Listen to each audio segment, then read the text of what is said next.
Hello, Chicago Fire fans. Welcome back to our channel. I hope your day was fantastic. Before we start, please like and subscribe. Chicago Fire Season 13, Episode 22 aired on Wednesday, May 21 on NBC, and concluded a few long-running stories. Although Pascal spends the finale under investigation, it is discovered that Vale attempted to murder Franklin because of his obsession with Monica. However, a question remained till the very end: who will be the captain of Firehouse 51? At this moment, firing out Pascal does not seem like the best option.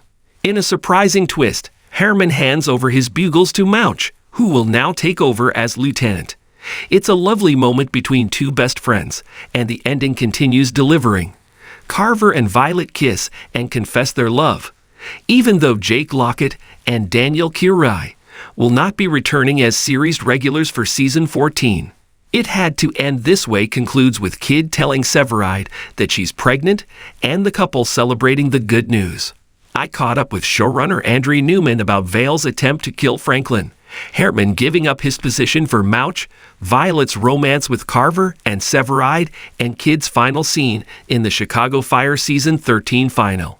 Andre Newman: we played around with all of it, and ultimately, in the writer's room, what you come to is like, what's going to be the most emotional punch on this?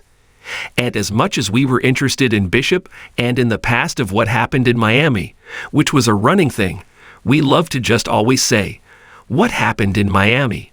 Laughs. We were continually saying it to each other and wanted to go into it. We also wanted the viewers to believe they could have worked it out.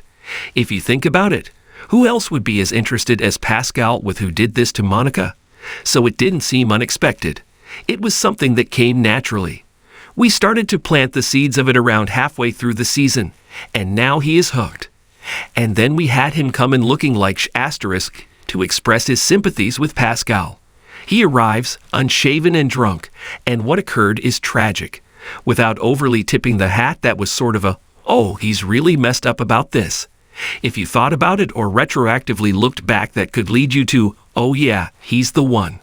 He went more off the rails than Pascal did in a lot of ways, because Pascal had his 51 family to pick him up, and Vale didn't have that. Andre Newman: that's a fun one. That, again, was one that we knew from the beginning, because the moment he stepped on the stage, Dermot was so great.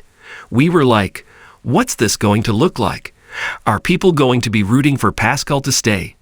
We wanted to build that over the course of the season, and we did, obviously culminating in the funeral where Mouch said, "We're here, we're your family, that's why you're here. We're here." And from that moment on, Pascal was locked in, I think, and it was no longer a question of, are we going to kick Pascal out? Unless he ends up in jail. But for Herrmann, the journey has been. Bowden said, "You're the guy. Mouch needs you to be the guy. Pascal is testing you to see if you can be the guy. But at the end of the day, what do you think? Do you want to be the guy?"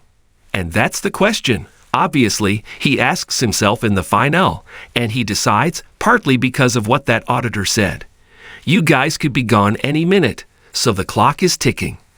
I got the chance to be a lieutenant at the house. I want you to have that because you're my best friend. So it's such a sweet gesture. And for Herrmann, it feels right. It's a lot of pressure on Mouch now to step up and be a great lieutenant, which he will try to be.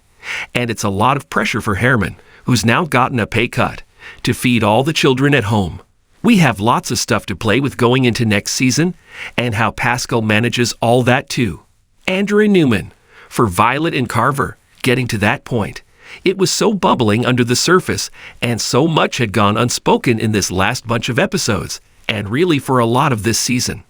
So there's something beautiful and fulfilling about them coming together and saying these words, but it's also dangerous because it speaks to Carver saying, I don't know that I can heal.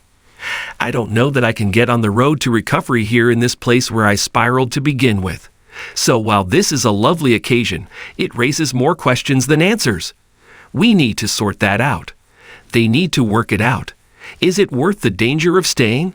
Violet: do you desire that for him now? As much as she loves him, doesn't she want him to go where he believes he has the best chance of recovery? Or is it too dangerous? Are we getting too close to the fire? So that one needs to be salted out. Kindly keep checking out and subscribing to my VSR Media channel.